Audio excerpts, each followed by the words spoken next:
कि जीवन असंस्कृत है। असंस्कृत यानी नश्वर है।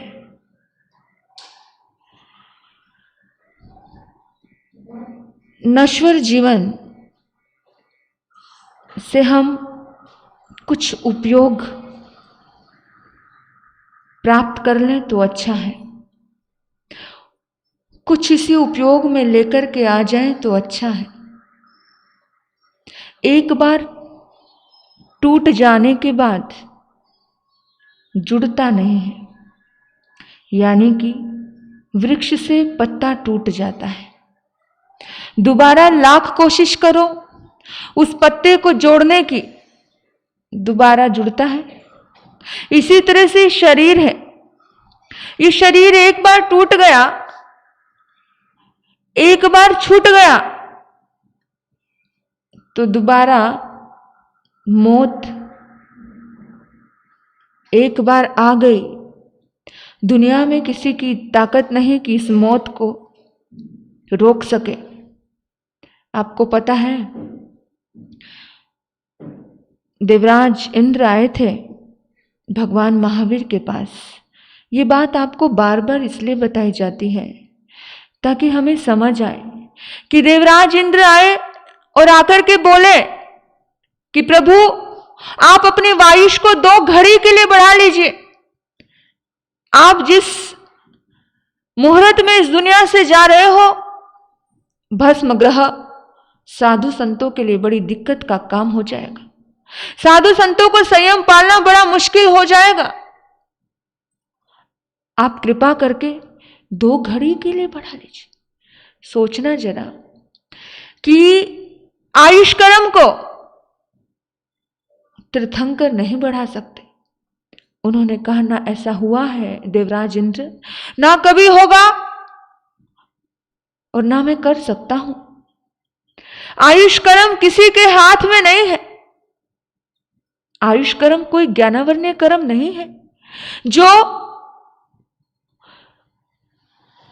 जो मैं स्वाध्याय करके आराधना करके मैं तोड़ दूं।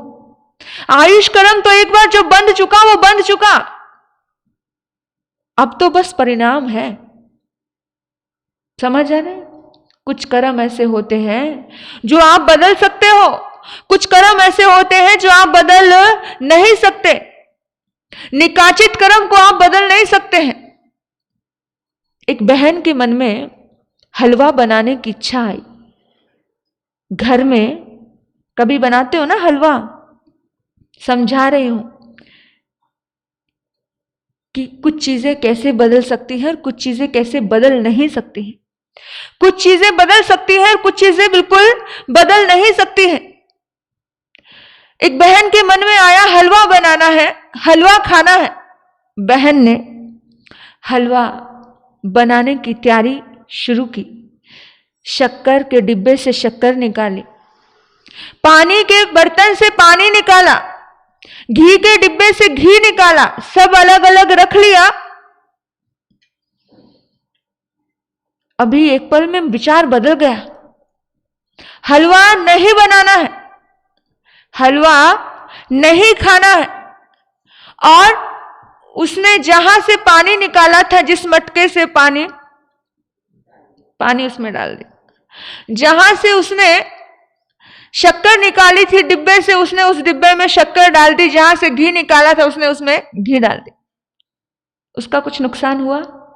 नहीं हुआ। कुछ कर्म ऐसे होते हैं जो करने का भाव आ गया, लेकिन समझदारी से, जैसे डॉक्टर हड्डी को, टूटी हुई हड्डी को उसके स्थान पर टिका दे तो दर्द चला जाता है। इसी तरह से अपने अपने स्थान पर जो भी नेगेटिविटी आपने अपनी भावनाओं से एकत्रित की थी, वो नेगेटिविटी अपने अपने स्थान पर भेज दी। आपने उस कार्य को सीधा कर लिया कि नहीं करना, हो गया। मन में किसी के लिए बुरा भाव आया, बुरा विचार आया कि उसका बुरा हो जाए, किसी का बुरा हो गया, और आपको लगा क्यों हो, मैंने क्यों कर्म का बंधन बांधा। आपके सोचने से कभी किसी का बुरा होता नहीं है, याद रखना। मैंने क्यों कर्म का बंधन बांधा, लेकिन कर्म का बंधन हमारा बन जाता है। जो सोचता है गलत, उसका कर्म का बंधन बन जाता है। जो व्यक्ति सोचे कि सबका मंगल हो, सबका भला हो, सबको शुभ हो, वो सामने वाले उसके लिए अच्छा नहीं भी सोचे ना तो भी, लेकिन यहां से हमने शुभ की वाइब्रेशन भेजी है। मैंने जो भेजा लौट करके वो मेरी झोली में निश्चित ही आएगा ही आएगा। इसलिए बोला जैसी करनी वैसी भरनी, जैसे को तैसा, फूल के बदले फूल मिले, शूल के बदले शूल मिले, जो दिया वो मिलेगा। कुछ कुछ कर्म अपने अपने जीवन में सेटल हो जाते हैं, क्योंकि मन में विचार आया चोरी करूं, लेकिन चोरी की नहीं। दोबारा से एक आत्मा ने धिक्कार दिया कि अरे धिक्कार है मेरी आत्मा को, मैं इतनी छोटी सी चीज के प्रति बेईमान हो गया, और अपने कदम पीछे ले लिए। कर्म से सेटलमेंट हो गई, वो कर्म बंधा नहीं। हमने धिक्कार दिया ना अपने आप को, लेकिन आपके मन में हलवा बनाने का आ गया, और हलवा बनाने के बाद आपने गैस खोल दिया और कढ़ाई रख दी, उसमें घी मिक्स कर दिया, उसमें पानी मिक्स कर दिया, उसमें पूरा वो जो सूजी जो आटा है वो मिक्स कर दिया, पूरी तरह से मिक्स कर दिया। फिर आप सोचो कि उसमें से शक्कर अलग से निकाल लूं। हाँ, आप उसमें से सूजी या आटा अलग से निकाल ले, पानी अलग से निकाल ले, निकल सकता है? ये बाहर का हलवा भी हमें संदेश दे रहा है। जब बाहर की चीज भी मिक्स होने के बाद निकल नहीं सकती है, जिस तरह से बाहर का हलवा अब तो बनाना ही पड़ेगा। और ज्ञानी पुरुष कहते हैं कि बाहर का हलवा बना लिया और तुम्हारे ऊपर कोई इसका पाबंदी नहीं है कि तुम्हें ही खाना है, वो तुम दूसरे को भी खिला सकते हो, लेकिन कर्मों का हलवा जब बन जाता है ना तो उसका तो तुम्हें ही खाना है। कर्मों का हलवा जब बन गया उसे तुम्हें ही खाना है, दुनिया की कोई ताकत उसे खा नहीं सकती, आप चाहो भी तो भी बांट नहीं सकते। तो कुछ कर्म ऐसे होते हैं जो आपने कर दिए, मन वचन और काया तीनों योगों का मिलन हो गया। आयुष कर्म कब बनता है? जब तीनों योग एक डायरेक्शन में जाएंगे तब आयुष कर्म बनता है।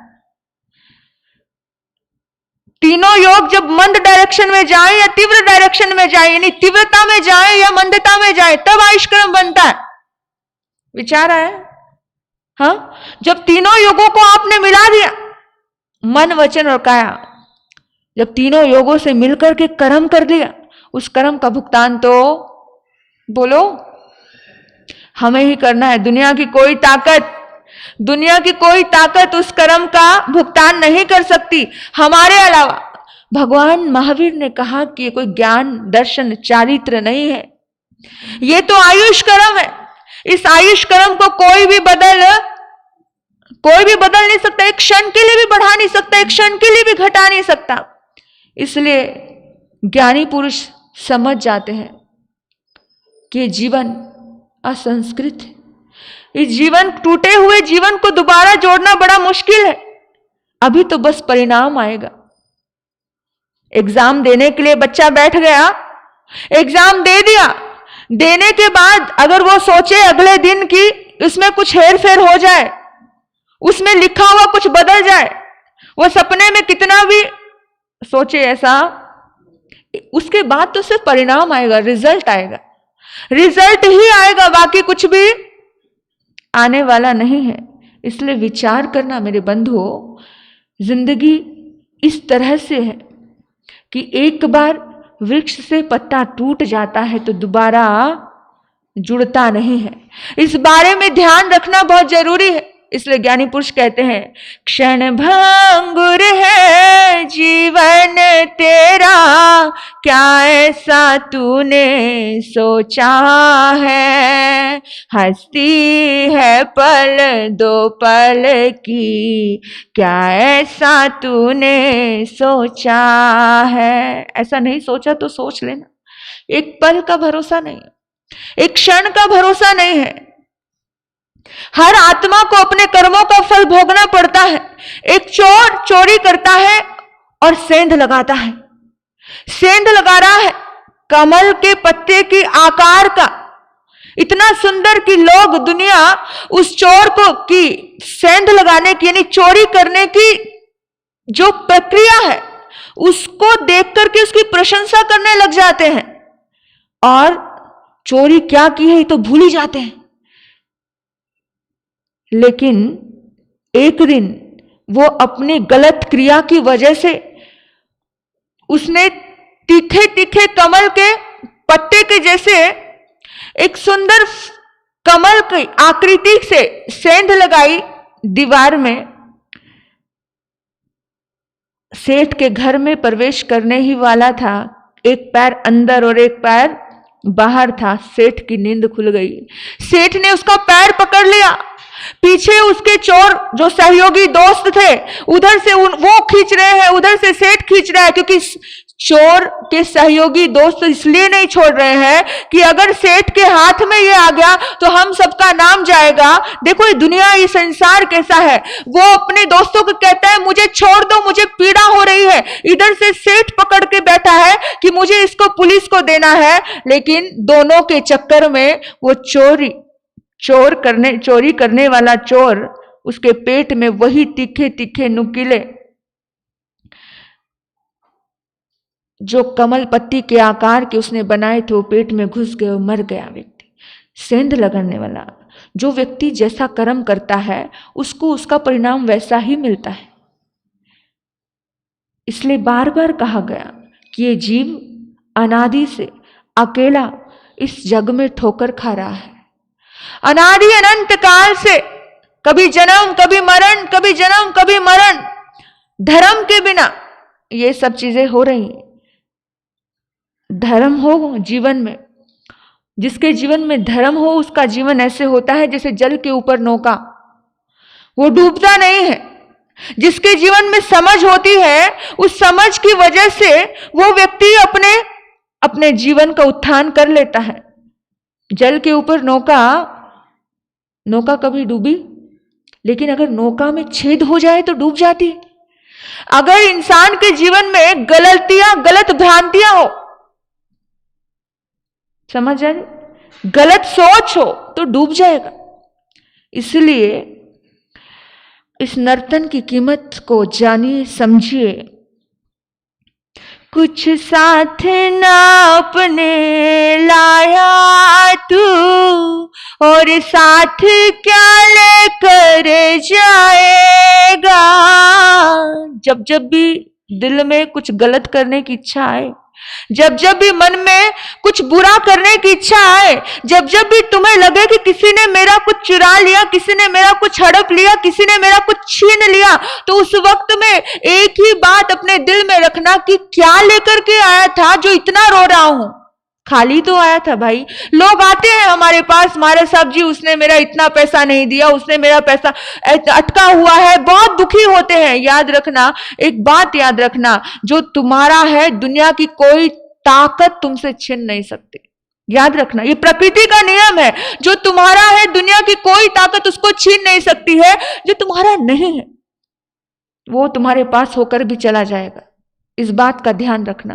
वो कैसे जाएगा? कोई बीमारी आ जाएगी निकल जाएगा, कोई एक्सीडेंट हो जाएगा निकल जाएगा, यानी गलत कुछ हो जाएगा अपने आप ही इतना पैसा निकल जाएगा। आप सोचो, लोग आते हैं महाराज साहब जी हमारा पैसा तो आता है लेकिन ठहरता नहीं है, कुछ भी बीमारी आ जाती है, कुछ भी बुरा कुछ ऐसा होता है, कुछ भी ऐसा घटित होता है, सब निकल जाता है। चोरी का माल मोरी में, हाँ, बेईमानी का पैसा बेईमानी में निकलता है। ये बात ध्यान रखना, इस बात को ध्यान रखना। आपको मैं बता दूं, एक छोटा सा एप्पल भी अगर आपके घर में सड़ा हुआ आ जाए तो आप देने वाले को क्या कैसी कैसी सुंदर सुंदर दुआएं भेजते हो। सब्जी लेने गए, फल लेने गए, आप लेने गए, कभी कभी ऐसा होता है, आप कभी क्या अक्सर ही होता है कि सब्जी को कितना ध्यान से देखते हो ना, ऐसे ऐसे देख करके लेते हो। एक सब्जी भी आप लेते हो तो 10 बार ऐसे ऐसे चेक करते हो और लेते हो, और बाई चांस आपका ध्यान इधर उधर हो गया और उस सब्जी वाले ने या उस फल देने वाले ने एक सड़ा हुआ एप्पल उसमें डाल दिया। कुछ ऐसा खराब चीज उसमें डाल दी, आपको पता नहीं चला, आप लेकर तो आ गए, लेकिन लेकर के आने के बाद आपके मन में क्या भाव जागा, कितनी गालियां, कितनी बद्दुआएं उसके लिए निकली। देखा, ये लोग होते ही ऐसे हैं, ये लोग वैसे ही हैं, ये लोग ऐसे ही हैं। आप सुबह सुबह एक किसी की दुकान पर गए ब्रेड लेने के लिए, और दुकान वाले ने कह दिया कि आज के दिन ब्रेड साफ नहीं है, बासी है, आज मत लीजिए। आपके मन में क्या आएगा? आज उसने कमाई कम की है, आज उसने कम कमाया है, लेकिन आपके दिल में क्या आएगा? कितना अच्छा है ना। आप 4 लोगों को बताएंगे, अरे अरे उसके पास जाओ, वो व्यक्ति ना बहुत ईमानदार है, वो व्यक्ति बहुत समझदार है, वो किसी को ठगता नहीं है। आपके दिल से उसके लिए ऑटोमेटिकली दुआ निकलनी शुरू हो जाएगी, होगी कि नहीं? कि जब भी जाओ, अगर उसके पास माल सही नहीं हो तो वो इतनी ईमानदारी से कह देता है, और आप 4 लोगों को बोलोगे, 4 लोगों को और जोड़ दोगे उसके साथ। जोड़ोगे कि नहीं जोड़ोगे? बोलो। एक दिन उसने बेशक कम कमाया होगा, लेकिन उसके अगले 4 दिनों में उसने कितना कमाया। और एक दिन उसने थोड़ा अच्छा कमा लिया होगा, सेब वाले ने, एप्पल वाले ने, जो, लेकिन दोबारा उसके पास जाने की मन स्थिति होगी? ये संसार ऐसा ही है बंधु, इस जिंदगी को समझिए। जब एक छोटा सा एप्पल जैसी चीज भी अगर हमारे पास कुछ इस तरीके की मानसिकता से कोई दे देता है तो हम उसे क्षमा नहीं कर पाते, और फिर हम सोचे कि पूरी दुनिया हमें प्यार करे। ऐसा नहीं होता। इसलिए कभी भी जिंदगी में ऐसे उतार चढ़ाव आए और ऐसे लोग आपके जीवन में आ जाएं जो आपको तकलीफ देने वाले हो, और आपके मन में आ जाए कि मेरे साथ ही ऐसा क्यों हो रहा है, तो उस वक्त केवल यही सोचना कि जो दिया है वही लौट करके आता है। और कभी कभी तो इमीडिएटली आता है, हमें पता भी नहीं चलता। हमने यहां पर प्रतिक्रिया की और उधर से इतनी भारी प्रतिक्रिया आती है, हम सोच भी नहीं सकते कि इतनी बड़ी प्रतिक्रिया आ जाएगी, इतना गलत हो जाएगा। सोचना, विचार करना, अपने आप को संदेश देना। कुछ साथ ना लेकर आया तू, और साथ क्या लेकर जाएगा, फिर उलझा क्यों इस उलझन में, क्या संग तू कुछ ले जाएगा। खाली ही आया खाली ही जाए, क्या ऐसा तूने सोचा है। हस्ती है पल दो पल की, क्या ऐसा तूने सोचा है। हस्ती है पल दो पल की, क्या ऐसा तूने सोचा है। ये जिंदगी को क्षण भंगुर क्यों कहा? कांच का बाजा है, हल्का सा ठोकर लगते ही निशान पड़ जाते हैं। पड़ते हैं कि नहीं? कितनी बार बहनें आती हैं, उनके हाथों पे निशान होता है। मैं कहा क्या हुआ? बोला चटका लग गया। कितना बचाना पड़ता है, कितना बचाना पड़ता है। सोचना, विचार करना। ये नश्वर चीज के लिए अगर आप कुछ ऐसा कर्म कर जाओ जो आपको हमेशा के लिए तकलीफ दे जाए, नश्वर चीज के लिए यानी शरीर के लिए, बहुत बार ऐसे कर्म हो जाते हैं हमसे, शरीर के लिए होते हैं। मुझे ऐसा कह दिया, मुझे वैसा कह दिया, ये कह दिया। हम सोचे अगर किसी ने गाली दी है तो शरीर को दी है, शरीर को गाली दी है तो क्या फर्क पड़ गया। हम ऐसा सोच नहीं पाते हैं, है ना। हम सोचते मुझे दी है। मनीषा को अगर गाली दे दी तो मनीषा का थोड़ा वजन कम हो गया या ज्यादा हो गया? हाँ, वजन कम और ज्यादा नहीं होता, शरीर को दी है। किसी मूर्ख ने विद्वान को मूर्ख कह दिया तो क्या मूर्ख हो गए? लेकिन हम इमीडिएटली हो जाते हैं, और लोग भी इतनी जल्दी उस चीज को मान लेते हैं। अच्छा ऐसा हुआ, अच्छा ऐसा कह दिया। विचार करना, होता है ना। ये सांस जब तक चल रहे हैं, हर सांस में सद्भाव रखो, हर सांस में, हर पल में। सांसों की माला, जैसे सांसों की माला चलती, हर पल में ईश्वर का ध्यान हो। सांसों दी माला देना, सिमरू में तेरा नाम। सांसों दी माला देना, सिमरू में तेरा नाम। भाव रखो। ये सांस की धड़कन इस दिल की धड़कत धड़कत कब रुक जाए। चलते चलते सोते सोते सांस तेरा कब रुक जाए।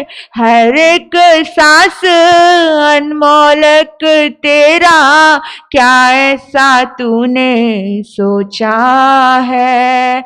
हस्ती है पल दो पल की, क्या ऐसा तूने सोचा है। आप कह देते हो कि समय नहीं है, वक्त नहीं है। आप सोचना, एक पल का भरोसा है क्या आपकी जिंदगी का? आपको सत्संग के लिए समय नहीं होता है, आपको धर्म अच्छे कार्य के लिए समय नहीं होता है, लेकिन 3 घंटे सिनेमा हॉल में जाकर के कब बीत जाए पता नहीं चलता। मोबाइल आ गया, आप सिनेमा हॉल तो छोड़ो, मोबाइल हमारे घर की कुल देवी, इसको देखे बिना तो काम ही नहीं चलता है। सुबह उठते ही, शाम को सोते सोते। कमाल है, पंचम काल जय हो, इसके बिना काम नहीं चलता। 1 घंटा 2 घंटा 3 घंटा कहां पार हो जाते पता नहीं चलता। इतना टाइम किलर। फिर आपके पास समय कहां से आ जाता है? धर्म सत्संग में बैठने के लिए समय नहीं, और वैसे समय आ गया। याद रखना, अगर समय को सार्थक करना नहीं जाने तो समय तुम्हें पूरी तरह से बर्बाद कर देगा।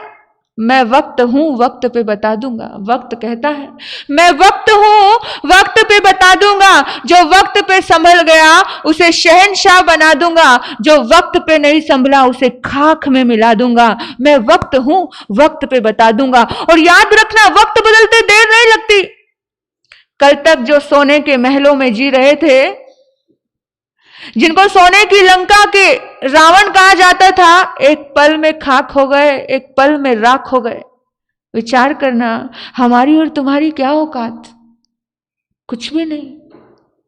इसलिए अपने आप के जीवन को थोड़ा सा सार्थक कीजिए, अपने आप को थोड़ा शांति दीजिए। भागी जा रहे, दौड़ते जा रहे। बहुत भागे बहुत दौड़े मगर क्या लक्ष्य पाया है। बहुत ही हाथ मारे हैं मगर क्या हाथ आया है। आओ आओ आओ आओ दिशा ही बदल कर चले। आओ आओ दिशा ही बदल कर चले। बहुत भागे। इंसान कहता है बहुत काम है मेरे पास, बहुत काम है मेरे पास, ऐसे ही बोलता है ना। लेकिन जब इस दुनिया से जाओगे, जब ये जीवन टूट जाएगा, जब ये जीवन की डोर टूट जाएगी, तब क्या उस पल में यमराज को भी कह पाओगे कि मेरे पास बहुत काम है, मुझे नहीं जाना? वहां तुम्हारी कुछ नहीं चलेगी, वहां कुछ नहीं चलेगी, वहां पे आपका कोई बहाना नहीं चलेगा। याद रखना, क्यों करता बहाना धंधों का, धंधे जग के चलते ही रहे। क्यों करता बहाना धंधों का, धंधे जग के चलते ही रहे। फुर्सत ना मिलेगी धंधों से, धंधे जग के चलते ही रहे। पाप को तज कर धर्म था करना, क्या ऐसा तूने सोचा है। पाप को तज कर धर्म था करना, क्या ऐसा तूने सोचा है। हस्ती है पल दो पल की, क्या ऐसा तूने सोचा है। शास्त्र में एक बात जाती है, सुते सुयावी पड़ी बुद्ध जीवी, ना विससे पंडी आंसू पन्ने, घोरा मुहूर्ता अबलंग शरीरंग, भारंड पक्षी न चरे पमत्तो। सोचना कि आशु प्रज्ञावान व्यक्ति, समझदार व्यक्ति हमेशा सजग रहता है अज्ञानियों के बीच में भी, यानी सारी दुनिया सो रही है, सोते हुए के बीच में भी खुद जागा रहता है। ये शरीर को निर्बल कहा, निर्बल, जिसकी कोई ताकत नहीं है, इतना निर्बल, ऐसा ये शरीर, इस शरीर में रहने वाली ये दिव्य आत्मा, इस आत्मा में अनंत सुख है। इस आत्मा को प्रतिपल सजग रखिए। आपको याद दिला दूं, ऋषभदेव राजा थे, भगवान आदिनाथ जब ऋषभदेव राजा थे, उस वक्त इंद्र ने एक दिव्य शक्ति को, एक देवी को, नीलांजला देवी, देवलोक से बुला करके उनकी सभा में नृत्य करवा रहा था। नृत्य कर रही थी वो देवी। नृत्य करते करते उस देवी का आयुष पूर्ण हो गया। सोचो जरा, विचार करो कि एक पल नहीं लगता है इंसान के आयुष पूर्ण होने में। नृत्य करते करते आयुष पूर्ण हो गया, और जैसे ही आयुष पूर्ण हुआ तो इतनी आशु प्रज्ञा, यानी इमीडिएटली करने वाला व्यक्ति, प्रति एक क्षण में भी हर पल जागने वाला व्यक्ति, इंद्र को पता चल गया कि इसकी मौत आ गई, इंद्र को पता चल गया कि इसका आयुष पूर्ण हो गया, तो इंद्र ने एक पल नहीं लगाया, अपनी वैक्रिय शक्ति से, लब्धि से नीलांजला को वहीं खड़ा कर दी और वो नृत्य कर रही है। लेकिन भगवान ऋषभदेव जो अभी राजा थे, उनको समझ गया, उनको पता चल गया, इतने सूक्ष्म समय में भी देवता की बात उन्हें समझ गई, इंद्र की बात उन्हें समझ गई, और उन्हें समझ आया कि सचमुच ये शरीर इतना नाशवान है। नाचते नाचते, मस्ती करते करते भी दुनिया से चला जा सकता है व्यक्ति। हम बड़ी मस्ती में जीते, हमें बड़ी मस्ती छाई रहती है, हमें लगता है कि हम तो वर्षों जिएंगे, गया है तो ये गया है। क्या बोलते हैं, बेचारा चला गया। अरे भाई, हम भी ऐसे ही जाएंगे एक दिन, जिंदगी का अंत तो यही है। कर ध्यान रे इंसान, तुझे शमशान बुलाते हैं। कर ध्यान अरे इंसान, तुझे शमशान बुलाते हैं। याद रखना, लीडर कहा लो, फ्लीडर कहा लो, चाहे कहा लो मनिस्टर, अंत समय जाना है शमशान। फिर वो राख को कोई पहचान नहीं सकता कि लीडर की थी, फ्लीडर की थी, ये मनिस्टर की थी। राख सबकी एक जैसी है। लेकिन समझ आ गया किसको? भगवान ऋषभदेव जब राजा थे, उन्होंने सोचा कि राज्य की व्यवस्था कर दी, सैन्य की व्यवस्था कर दी, सब हो गया, अब मुझे अपनी आत्मा की व्यवस्था करनी है। हम पूरी जिंदगी केवल शरीर की व्यवस्था करने में लगे रहते हैं, पर आत्मा की व्यवस्था कभी नहीं सोचते। याद रखना, आपका खाया हुआ आपका पेट भरेगा। आपकी पत्नी, जिसको आप जानू जानू कहते हुए आपका मुंह नहीं थकता, उसका खाया हुआ उसका पेट भरेगा। आप याद रखना, हर व्यक्ति का अस्तित्व इस दुनिया में अलग है, हर आत्मा का अस्तित्व अलग है, कोई किसी का कर्म बांट नहीं सकता है। ऋषभदेव की आत्मा जाग गई और संसार को छोड़ दिया। क्या हम आशु प्रज्ञावान हैं? क्या हमारी जिंदगी में कुछ ऐसी घटनाएं घटती है, इमीडिएटली वहां से कुछ अर्थ निकाल लेते हैं और व्यर्थ को छोड़ देते हैं? नहीं, हम व्यर्थ को तो बहुत पकड़ के रखते हैं लेकिन अर्थ को छोड़ देते हैं। हमारी ऐसी सोच। और ये चतुर्थ अध्ययन हमें यही समझा रहा है कि जागो, इस दुनिया में तुम्हें कोई जगाने वाला नहीं है, तुम्हें ही जागना है। आपको बहुत छोटी छोटी चीजें, अनुकूल स्पर्श जो आपको अनुकूल लग रहा है, आपको मुलायम सुंदर गद्दे बड़े अच्छे लग रहे हैं, अनुकूल चीजें, शारीरिक सुख बड़ा अच्छा लग रहा है, आपको लगता है कि ये सब कुछ है, लेकिन ये हमारी एनर्जी को कितना कितना खत्म कर रहा है, ये हमें समझ नहीं आता। और जब अनुकूल स्पर्श इंसान को लुभाते हैं, उस वक्त समझदार से समझदार साधक भी उसमें उलझ जाते हैं। चित्त और संभूति का उदाहरण आपको पता होगा। एक थोड़े से हल्के से स्पर्श, इतना त्यागी मुनि, इतना साधक, हल्का सा स्पर्श लगा था, हल्का सा स्पर्श चक्रवर्ती की रानी के बाल छू गए थे। बस संकल्प कर लिया कि साधना का फल हो कि मैं भी चक्रवर्ती बनूं। ब्रह्मदत्त के रूप में आपके सामने ये बात आएगी, आप समझेंगे और सुनेंगे। लेकिन कहा है कि मंदा ने फांसा बहु लोह नीचा। सोचना कि अनुकूल स्पर्श इंसान को लुभाते हैं, किंतु साधक इन विषयों में अटके नहीं, साधक अपने आप को ऊपर उठाए। कंखे गुणे जाव शरीर भोए, जब तक शरीर है तब तक इसको उपयोग में ले लो। आपको पता है आचार्य सम्राट आनंद ऋषि जी महाराज साहब हमारे जन जन के श्रद्धा केंद्र हैं। जब तक उनकी जिंदगी थी, हमने सुना, हमने पढ़ा कि 80 वर्ष की उम्र में भी वो उर्दू सीखने के लिए कितना उपयोग में लिया। जब तक हमारा जीवन है उसका सदुपयोग करो, प्रतिपल कुछ सीखो। हम सोचते हैं हम तो बूढ़े हो गए भाई, अभी तो हमारा कुछ काम नहीं, लेकिन हर पल सीखो। ये संसार, ये रिश्ते, ये नाते प्रतिक्षण प्रतिपल हमें कुछ सिखा रहे हैं, सीखने की जरूरत है। लेकिन हम इतनी बेहोशी में जी रहे हैं, इतनी बेहोशी में जी रहे हैं कि हमें कुछ भेद ही नजर नहीं आता, हमें कुछ समझ नहीं आता। याद रखना, अपनी जिंदगी में बेहोशी में जीने वाला व्यक्ति जीवन में कभी भी अपने जीवन को सार्थकता प्राप्त नहीं कर सकता। बार बार मोहों में अटकते हैं हम, बार बार ये रिश्ते हमें तोड़ते हैं, ये रिश्ते हमें परेशान करते हैं। लेकिन बार बार हम जो चीजें क्षण भंगुर है उन्हीं पे भरोसा करते हैं, है ना। जो चीजें क्षण भंगुर है, जीवन धन से बचाया नहीं जा सकता। परिजन संकट के समय साथ छोड़ देते हैं। आपका जब मौत आती है तो कौन साथ देता है? आपका शुद्ध कर्म, आपका शुद्ध भाव ही आपको दुनिया से लेकर जाता है। बाकी कुछ साथ जो आपने उपयोग किया अच्छे के लिए, टूटे हुए जीवन को बचाने वाला इस दुनिया में कोई नहीं है। टूटा हुआ जीवन यानी मौत।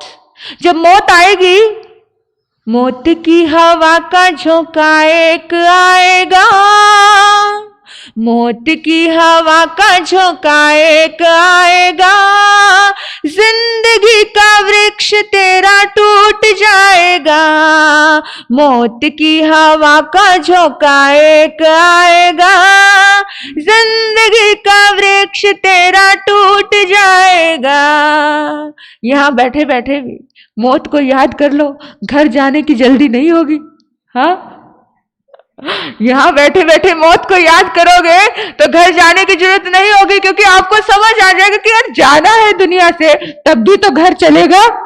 हाँ, फिर टेंशन आएगी नहीं। किसकी शरण लेते हो, किसकी शरण में जाते हो? जो खुद अनाथ है उसकी शरण में जा रहे हो, जो खुद कमजोर है उसकी ताकतवर की शरण में जाइए, जो समर्थ है उसकी शरण में जाइए। लेकिन जो खुद ही रो रहा है, हम उसी की शरण में जाकर, अब आज आपने फोन किया अपने खास फ्रेंड को, ये हो गया वो हो गया, वो पहले डिस्चार्ज है, वो क्या आपको शक्ति देगी?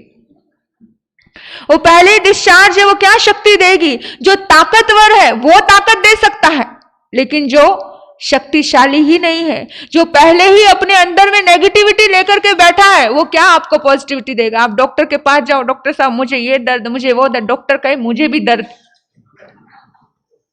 तो संसार में सब ऐसे ही है। एक डॉक्टर के पास मैं गई, उसने कहा महाराज साहब जी आप मुझे ठीक करो, मैं आपको ठीक करता हूं। हम तो डॉक्टरों के पास जाना होता रहता है। मैं बड़ी हैरानी हो गई। फिर मैंने सोचा, मैंने कहा देखो ये सब कर्म है, कर्म को शुद्ध करते जाओ तो सारी समस्याओं का समाधान। आपको क्या लगता है, आपको क्या लगता है कि आपको कोई बचा सकता है? उत्तराध्ययन सूत्र का 5वां अध्ययन हमें शिक्षा देता है। अकाम मरण्य के नाम से 2 प्रकार का मरण होता है। कितने प्रकार का? 2 प्रकार का मरण होता है। 2 प्रकार से मौत आती है। एक मौत आती है सकाम और एक मौत आती है अकाम। इस 5वें अध्ययन में हमें बहुत समझ दी गई है, बहुत समझ दी गई है। ये दोनों लगभग, ये 4था अध्ययन और 5वां अध्ययन लगभग बहुत एक सेम है, और करो तो बहुत समझ वाली चीजें हैं। याद रखना, 2 प्रकार के जीव, एक अज्ञानी जीव होते हैं और एक ज्ञानी जीव होते हैं। एक प्रकाश होता है और एक अंधकार होता है। प्रकाश में डर लगता है। प्रकाश, बच्चे होते हैं ना, और रसोई में अंधेरा है या बाथरूम में अंधेरा है तो बच्चे कहेंगे साथ चलो। यानी कि जब अंधेरा है, यानी जब अंधकार है तो डर लगता है, और जब प्रकाश है तो डर नहीं लगता। रोशनी कर दी, बोला लाइट चली है, कोई टेंशन नहीं, जाता है। याद रखना, 2 प्रकार के जीव हैं। जिसके जीवन में अंधकार है उसे प्रतिपल डर लगता है। जिसके जीवन में अंधकार है, जो अंधकार यानी अज्ञानी, जिसे ज्ञान ही नहीं है, जहां दिख नहीं रहा, जिसे रोशनी नहीं है, वो अज्ञानी है। और जहां प्रकाश, वो ज्ञानी है। और ज्ञानी व्यक्ति को समझ आ जाता है, ज्ञानी व्यक्ति को समझ आ जाता है कि शीश दिए जो गुरु मिले तो भी सस्ता जान।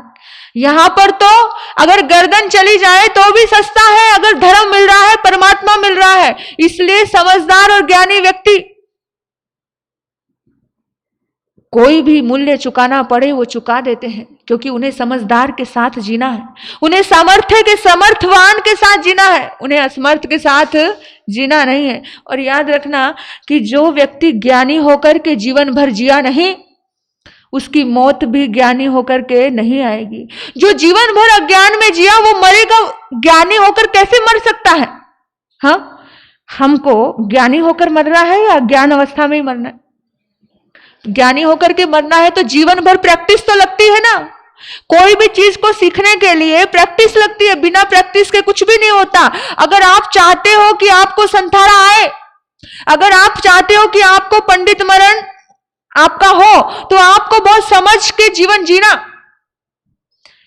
एक भक्त संत से बहुत प्यार करता है, बहुत प्यार करता है, संत को बहुत सम्मान करता है, संत का बहुत काम करता है, संत की सेवा भी करता है। संत को कहता है गुरुदेव आप मेरे बंगले पर ही रुकना। बहुत सारे ऐसे भक्त हैं जो बहुत ज्यादा दिल जान निछावर करते हैं गुरु के लिए। एक दिन की बात हुई, गुरु ने उसको कुछ ऑब्जर्व किया। संत तो उड़ती हुई चिड़िया के पर गिन लेते हैं, हाँ, जब वो सजगता में रहते हैं। भारंड पक्षी के जैसे 1-2 मुंह होते हैं उसके, एक मुंह से वो खाता है और एक मुंह से वो देखता है कि कोई आकर के आक्रमण तो नहीं कर रहा, खाते हुए भी सजग रहता है। तो संत ने कहा कि भाई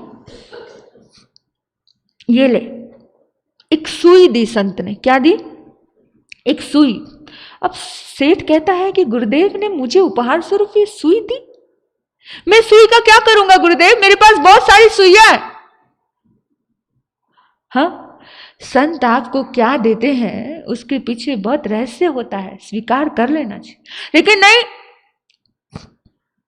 बोला गुरुदेव मेरे पास बहुत सुई है। गुरुदेव ने कहा कि तेरे पास तेरी सुई होगी, लेकिन ये मेरी सुई है, इसको संभाल कर रख।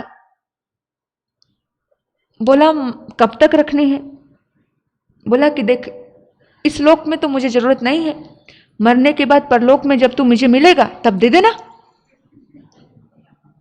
मरने के बाद जब परलोक में मिलेगा तब दे देना। उसने कहा ठीक है गुरुदेव। वो लेकर के चला गया। जाकर के आंखें बंद करके रात को गुरुदेव की बात याद आई। बोला गुरुदेव इतने ज्ञानी, इतने तपस्वी, इतने समझदार, और गुरुदेव कहते हैं कि मरने के बाद परलोक में दे देना। अरे परलोक में तो मैं कुछ भी लेके जा नहीं सकता। परलोक में मैं क्या लेकर के जा सकता हूं? कुछ भी नहीं। सब कुछ जाएगा जब तू जहां से, कुछ भी न साथ होगा। 2 गज कफन का टुकड़ा तेरा लिबास होगा। सब धरा का धरा पर धरा रह जाएगा।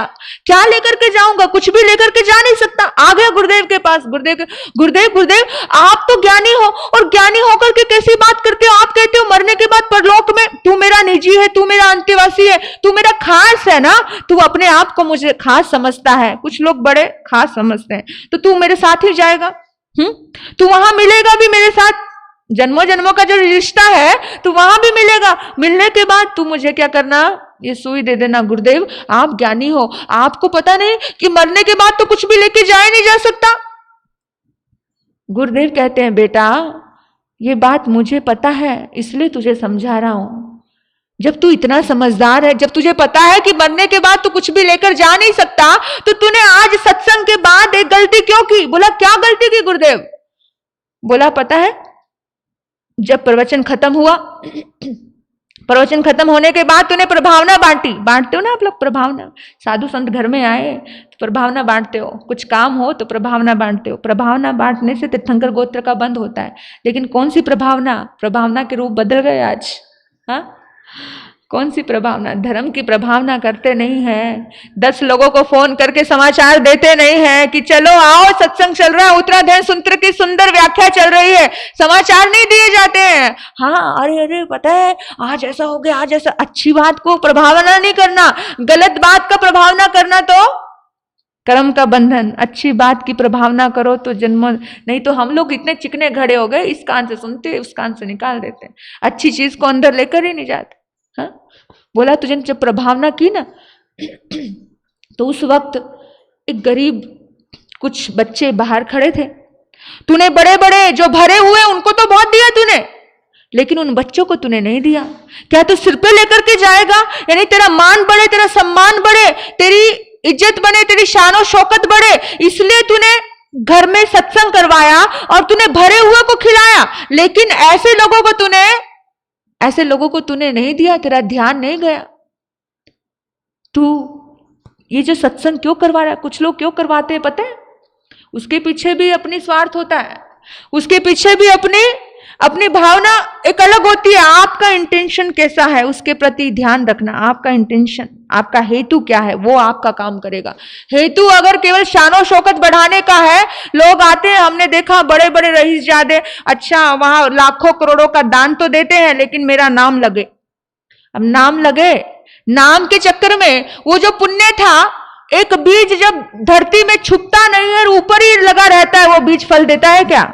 विचार करना, ये बीज अगर ऊपर ही रहेगा फल देगा क्या? फल नहीं देता। कोई दूसरा तुम्हें सम्मान करे वो उसकी इच्छा, लेकिन आप सम्मान की चाहत मत रखिए।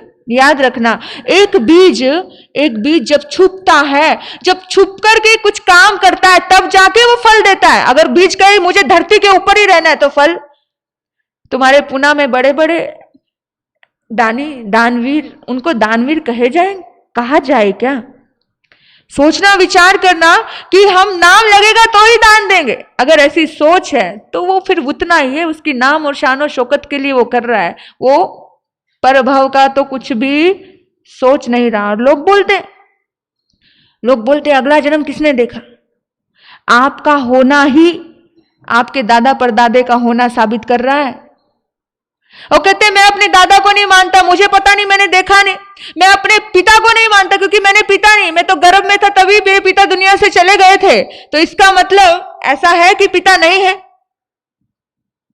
आप हो इसका मतलब कोई तो आपका पिता है। आप आज हो तो इसका मतलब कल भी आपका था। इस बात का ध्यान रखना, आज होना आपका होना ही। लेकिन हम लोग बहुत गहराई में सोच नहीं पाते हैं। हम सोचते हैं आज का जीवन ही। समझदार व्यक्ति बहुत सजग होकर के जीता है, प्रतिपल सजग होकर के जीता है। उसको दूर की चीजें दिखती है, वो परिणाम को देखता है कि इसका परिणाम क्या आएगा। और मूर्ख व्यक्ति और जो व्यक्ति आज को देख रहा है, आज उलझा हुआ है, सोया पड़ा है आज, उसका पंडित मरण कभी नहीं होता है। उसका पंडित मरण कभी नहीं होता। यानी सकाम मरण, यानी कि इच्छा पूर्वक बोधपूर्वक पंडित मरण होता है। जो व्यक्ति सजग रहता है उसका पंडित मरण होता है। और अकाम, इसको बोले बाल मरण, बाल बोला है, बाल। बालक कैसा होता है? बालक को खिलौना दिया तो चुप हो गया, खिलौना लिया तो रोने लग गया, है ना, भूख लगी तो रोने लगा। कैसा जीवन होता है बालक का? इसी तरह का जीवन इंसान अगर जी रहा है तो जीवन का बाल मरण, यानी कि मजबूरी से कोई काम मजबूरी से करना पड़े तो कितना मुश्किल लगता है ना। इच्छा पूर्वक नहीं, मजबूरी से काम करना पड़ रहा है हर चीज में। लाचारी में कैसी पीड़ा होती है। इंसान मरता भी है तो मजबूरी से। कुछ लोग तो कहते कि हमें उनकी तैयारी नहीं होती दुनिया से जाने की। भगवान कहते हैं अपनी तैयारी करो, इच्छा पूर्वक तैयारी करो। भगवान ने तो मृत्यु को भी महोत्सव बनाने की बात की कि स्वीकार है हर चीज, क्योंकि आपकी इतनी सुंदर यात्रा है, आपके पास सब कुछ है, तो आपको यात्रा करने में घबराहट होगी? घबराता कौन है? जिसका पहले घर बन गया है तो इस घर को छोड़ने के लिए किसी को चिंता होगी? ये पुराना घर है, ये पुराना घर, और यहां पर नया बंगला बन चुका है, तो पुराने घर को छोड़ने के लिए आपको चिंता होगी क्या? नहीं होगी, है ना। तो मृत्यु क्या है? मृत्यु से घबराना क्यों? अगर आपने अपना एक घर का निर्माण कर लिया है आगे जाके, तो आप क्यों चिंता करते हो? आपको अच्छा ही मिलेगा, बल्कि इससे अच्छा मिलेगा। अब वस्त्र पुराने हो गए, अगर नया मिलता है आपको तो अच्छा लगता है ना, या रोते हो नया पहनते हुए? बड़ी खुशी से पहनते हो। शरीर पुराना हो गया है, ये मशीनरी पुरानी हो गई है, अब नई मशीनरी चाहिए तो अच्छा लगता है ना। तो मृत्यु से घबराना क्यों? समझ पूर्वक मृत्यु का वर्ण कीजिए। महावीर ने तो इतनी सुंदर समझ दी है कि तुम अपसेट क्यों होते हो, डिस्टर्ब क्यों होते हो? घर में कोई जाता है दुनिया से तो भी इंसान रोता है। अरे उसका शरीर जर्जरित हो चुका था, वो बूढ़ा हो चुका था, अगर वो दुनिया से गया है तो बल्कि धन्यवाद दीजिए कि प्रभु चलते फिरते इसको आपने नया शरीर मिला। मौत क्या है? नया तो शरीर मिल रहा है, नया जीवन मिल रहा है। नई दुनिया होगी, नया बुदाना, नए दोस्त दुश्मन, नया है वो स्थान। सब कुछ नया होगा तो घबरा क्यों रहे हो? मौत से डर लगता है? भगवान कहते हैं जो डरता नहीं है, जो समझदारी से जीवन जीता है, उसी का पंडित मरण होता है। पंडित मरण किसका होता है? जो पकड़ के बैठ जाता है। अब वैसे कपड़ा है, कपड़ा पहनने के लिए, उपयोग करने के लिए है ना, लेकिन कोई कपड़े को पकड़ के बैठ गया। भोजन है, उसका उपयोग करने के लिए था, खाने के लिए था, लेकिन भोजन को कोई पकड़ के बैठ जाए, उसे समझदारी कहेंगे?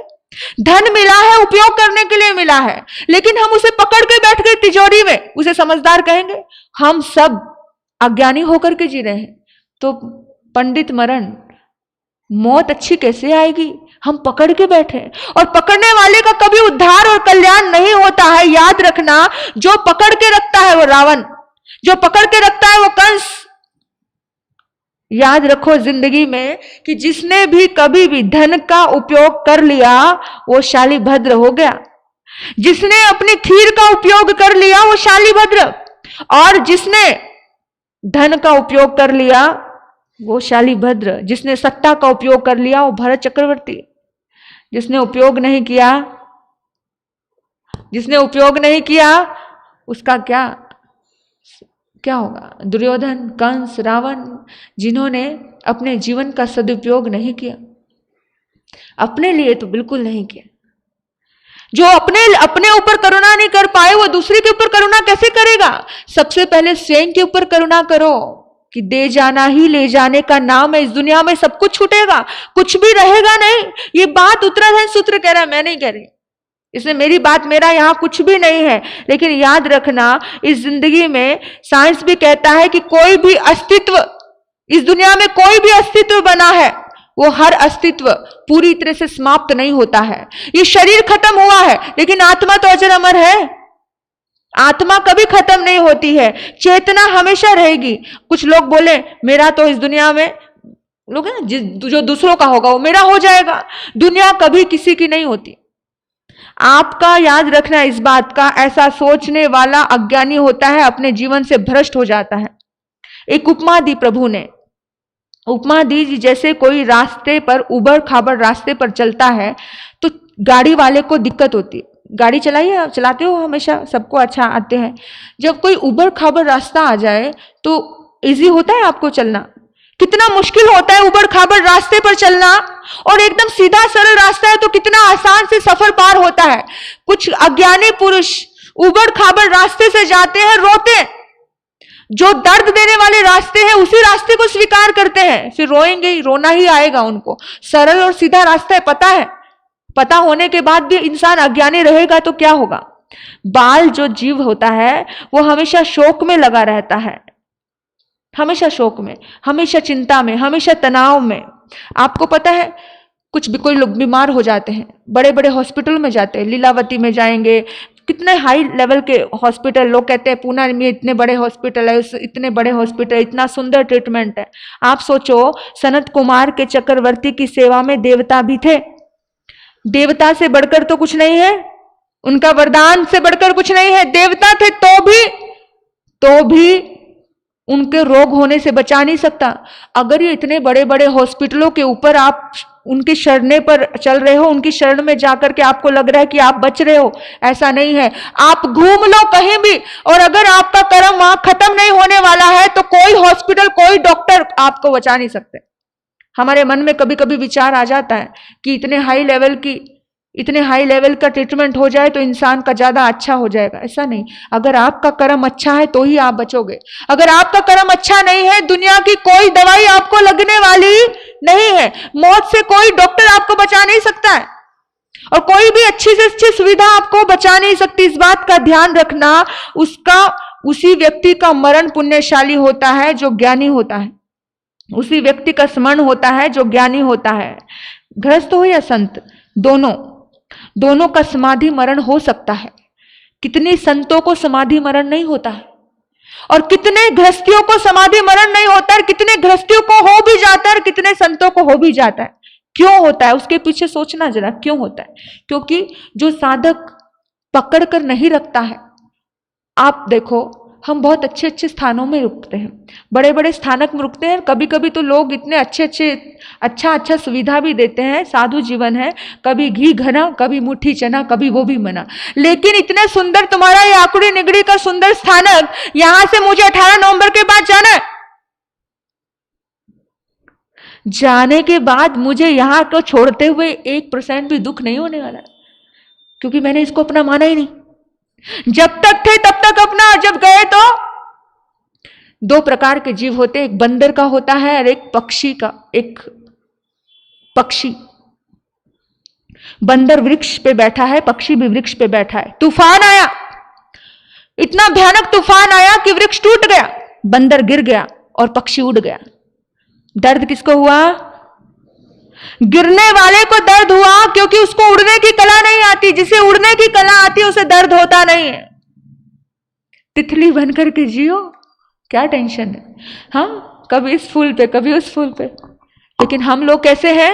हम लोग पकड़ के लगते हैं। पकड़ इंसान को दुख देती है, बंधन देता है। बंधन कोई नहीं चाहता, और आप अगर होकर के बंधन ले रहे हो तो दुख होगा। एक युवक संत के पास गया, बोला, गुरुदेव आप हमेशा प्रसन्न रहते हो, हमेशा खुश रहते हो, खुश रहने की विधि बताओ, मुझे भी खुश रहना है। मैं हमेशा, मेरे पास सब है, आपके पास कुछ भी नहीं है, तो भी आप खुश और मैं दुखी। गुरु ने कहा, बेटा तेरी 7 दिनों में मौत हो जाएगी। वो तो घबरा गया, मेरी मौत, उसको मौत ही दिख रही है। दिन रात उसने सबसे गले मिला, क्षमा याचना की, ये किया। 7वां दिन आ गया, अभी तो मौत आएगी। गुरु गए, पहुंचे, बेटा क्या हाल है? बोला मौत का इंतजार कर रहा हूं। बोला कैसा लग रहा है? बोला बड़ा हल्का लग रहा है, कोई राग नहीं, कोई द्वेष नहीं, कोई दुश्मन नहीं, कुछ नहीं, बस हल्का, अभी तो मौत का इंतजार कर रहा हूं।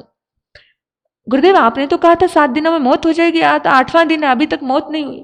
गुरुदेव ने कहा, बेटा तेरी 7 दिनों में ही मौत होएगी, सोम बुध इसी में ही, कहीं 7 वारों में ही मौत होने वाली है तेरी, चिंता मत कर तू। लेकिन मैं हमेशा यही सोच करके जीता हूं कि मुझे इस दुनिया से जाना है और मुझे खुश रहना है। क्या लेकर के जाना है?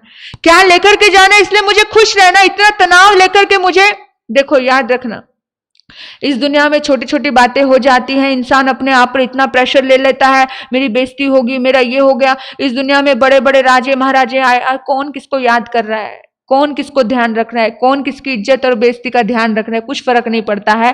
इसलिए ध्यान रखना, अपने आप को, अपनी खुशी को खंडित कभी होने मत दो। संकल्प करो।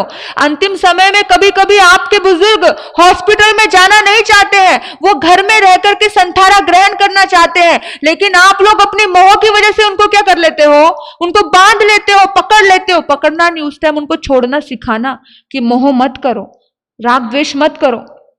आप अपने आप से संकल्प करो और जाकर के अपने घर के बच्चों को बोलो कि बेटा जब ऐसी स्थिति आ जाए तो होकर के संथारा करवा देना।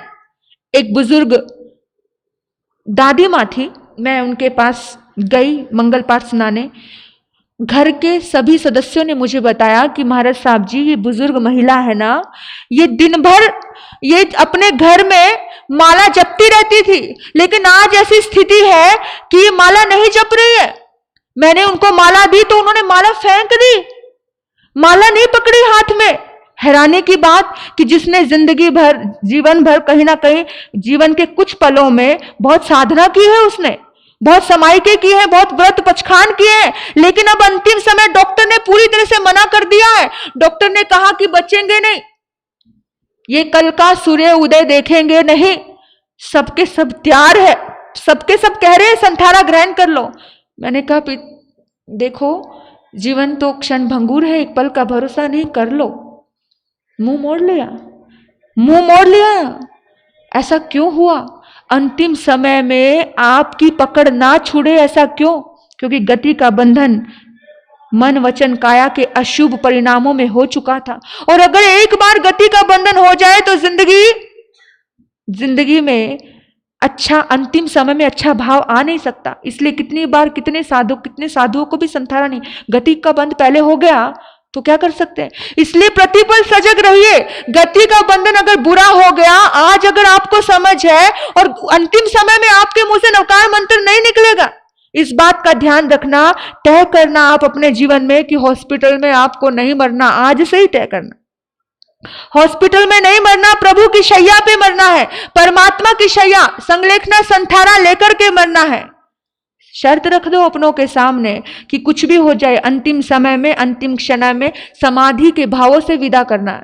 कहते हैं ना, बेटी पराया धन है, तो सोचना इस शरीर भी पराया धन है, इस दुनिया में मिली हुई हर चीज पराया धन है। आप ध्यान रखना, आप सब कुछ करो लेकिन विवेक पूर्वक करो। ज्ञानी व्यक्ति विवेक से जीता है, विवेक पूर्वक रहता है। बस यही भाव रखना हमेशा। आज भाव रखोगे तो जीवन में प्रतिपल प्रतिक्षण अपने जीवन के अंतिम पलों में अच्छा जीवन जी पाओगे। याद रखना, अंतिम बोल है, जब जीवन का अंत हो मेरे सामने एक संत हो, मेरे जीवन का अंत हो मेरे सामने एक संत हो, मेरे होठों पे भगवंत हो और महावीर का पंथ हो, मेरे होठों पे भगवंत हो और महावीर का।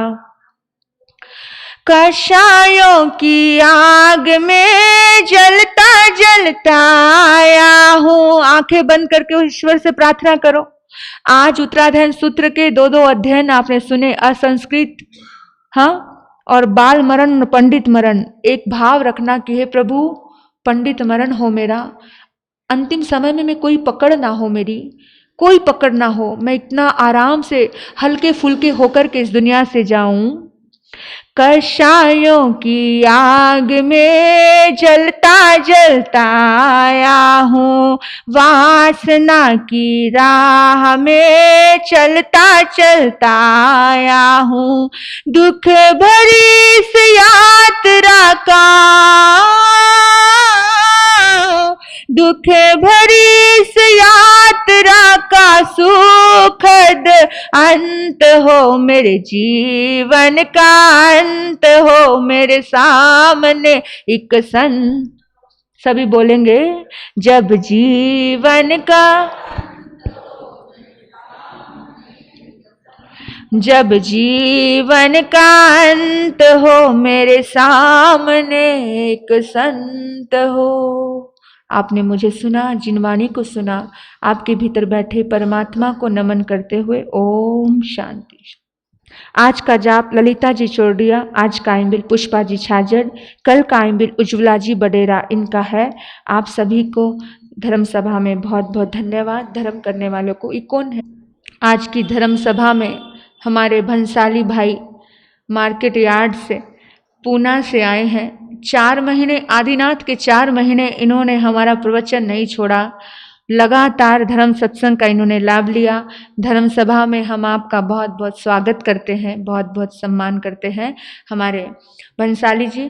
और हमारे मुक्ताई नगर से हमारे भाई आए हैं सचिन जी, इनका भी हम हमारी धर्म सभा में सम्मान करते हैं, स्वागत करते हैं। ये 2 शब्द अपने मन के भावों से बोलना चाहते हैं। हाँ चलो आप मनसुख जी। हमारी ऐसी इच्छा होती है कि ऐसे युवा हमारे धर्म को, हमारे भविष्य को संभालने वाले बने। और जो इनके भाव मैंने सुने मुझे बहुत पसंद आए कि मैंने आपको उस दिन भी बताया था कि कैसे अपना पूरा का पूरा व्यापार चेंज कर दिया इन्होंने, कि उसमें ज़्यादा मतलब बहुत दोष है और उसकी वजह से पूरी की पूरी एग्रीकल्चर पूरा बंद कर दिया। मतलब इतना सुंदर इनका भाव है, इनके त्याग को हम नमन करते हैं। बहुत बहुत धन्यवाद है। हमारे कांतिलाल जी के ये दामाद हैं, लेकिन चंद ही पलों में इन्होंने हमारे मन की भावना, जैसा हमारा भाव है वैसा ही वो सामने वाले मिलते हैं तो मन पर गहराई से छाप आ जाती है। तो उनके हम त्याग को बहुत बहुत सम्मान करते हैं। धन्यवाद है आपका। आज के पचखान इकाशने का पचखान, एक टाइम भोजन का पचखान, तिभंग प्यारंग स्नंग पंखम समथंग से सकल में त्याग बोशरे बोशरे।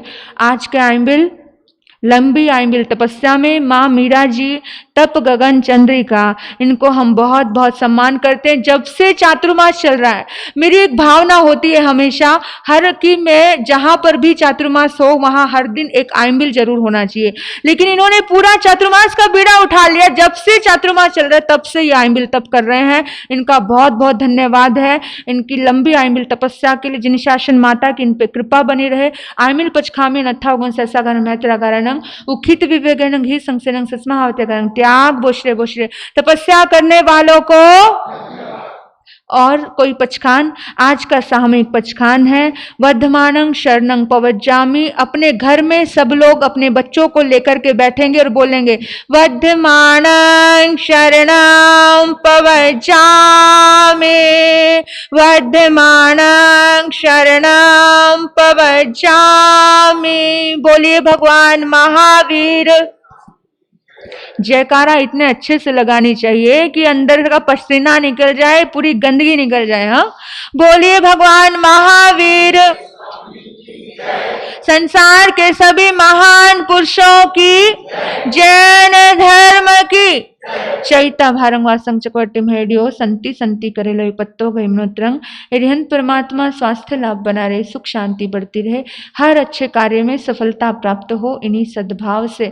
चितारी मंगलम अरिहंता मंगलम, सिद्धा मंगलम, साहू मंगलम, केवली प्नतो धमो मंगलम। चितारी लोगुत्मा, अरिहंता लोगुत्मा, सिद्धा लोगुत्मा, साहू लोगुत्मा, केवली प्नतो धमो लोगुत्मा। चितारी शरणं पवज्जामि, अरिहंते शरणं पवज्जामि, सिद्धे शरणं पवज्जामि। पहला शरणा अरिहंत का, दूजा सिद्ध भगवान का, तीजा शरणा धर्म का, चौथा सारणी ग्रंथ। ये 4 शरण दुख हरण जगत में, और न शरणा कोई होगा। जो भव प्राणी करे आराधन, उसका जर अमर पद होगा, उसका सदा ही मंग